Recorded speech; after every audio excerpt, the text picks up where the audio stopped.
In the NBA, in any sport, it's all about matchup. Matchups is definitely a big thing and probably one of the most important keys to the game. Matchup objectives come in 3 stages. At the beginning of your career, it's all about outperforming the guy in front of you.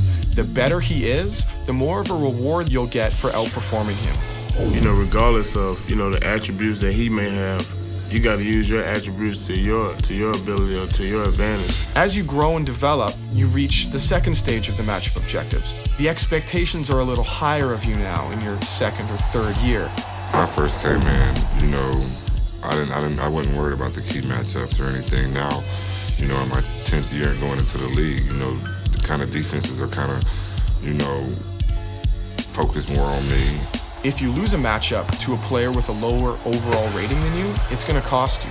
And we feel that's reflective of the expectations that your teammates and your coaches have of you when going up against players who aren't as skilled. This guy's coming out to kick your butt every night, and he's willing to do it. To complete the matchup objective at its highest stage, you have to not only outperform the other team's best player, but you also have to win the game. Truly great players in the NBA are the face of their franchise.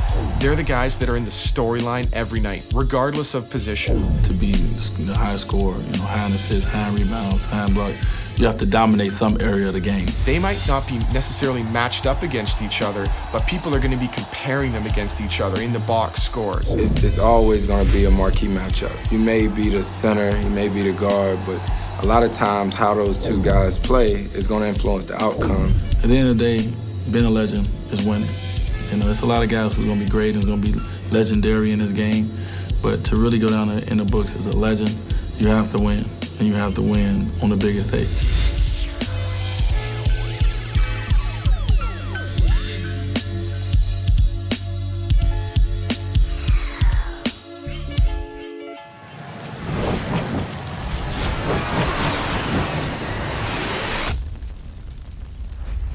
Boom shakalaka!